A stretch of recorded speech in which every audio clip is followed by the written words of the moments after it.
I am not responsible for the conditions that we face as a nation today, but I am not going to sugarcoat what the situation is. My guess is you already know it in your hearts and in the backs of your minds, if not in the front. So I thought it might be useful if we took stock of where we are. And by taking stock, I mean economics above all else. That's a core part of our situation, about which Americans are extraordinarily poorly informed. I do believe we are at a major transition point in the history of the United States and probably of the whole world. I know that sounds grandiose, and I don't normally talk in grandiose terms, but the situation calls for it. And as I say, I'm not going to shrink away from why I think this. So let me begin by telling you why I think it's such an important moment in our history. For most of the last 50 years, roughly since 1970, the dominant economic reality of the global economy and of the United States as the major player and shaper of that global economy in the last 50 years, that period can be characterized by many names, but the one that economists use is the phrase neoliberal globalization. And here's what it means: that in an era that we remember with names like Ronald Reagan and Margaret Thatcher, we turned away from the legacy of the New Deal. We turned away, as did many other countries, from the notion that a catastrophe like the Great Depression of the 1930s required that government play a major role in keeping capitalism tolerable for the mass of people. Remember what we did in the 1930s. We established Social Security that had never existed before in the United States.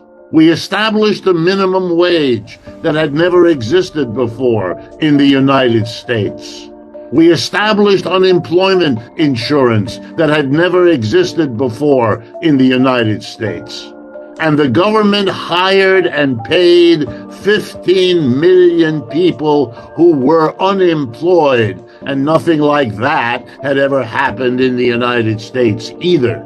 The government was called in to do all these things, in the words of one clever thinker, to give capitalism a human face. And it was paid for because it was very expensive, as you can imagine. To give every elderly American a Social Security check every month for the rest of their lives. To give unemployed people a check every week for a year or two.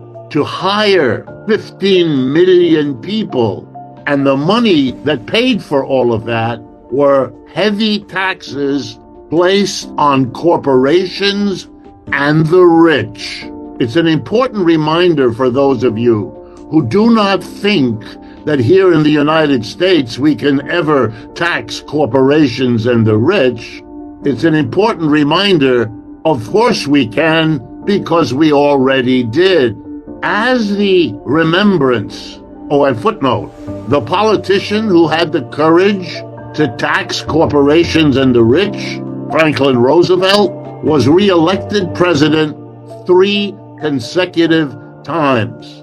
He has been and is to this moment the most successful popular president in the history of the United States, starting with George Washington.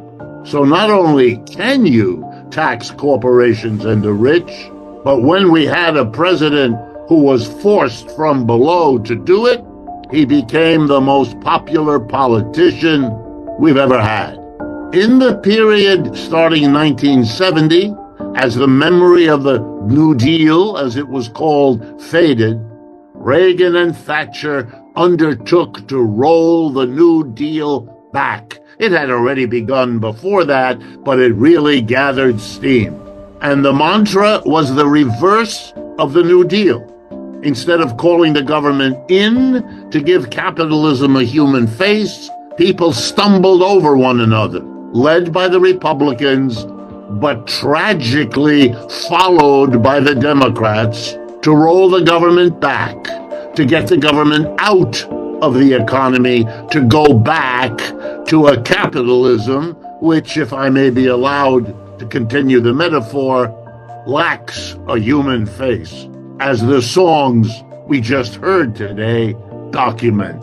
And over the last 50 years, the government not only didn't regulate the way it once did, didn't intervene the way it once did, but it blessed the decision of corporate America to go where the profits were the greatest, which is what capitalism normally does. And where were profits the greatest? Answer: China. Starting in the 1970s, we had a mammoth exodus, and not like the one in the Bible. No, this was an exodus of American corporate leaders.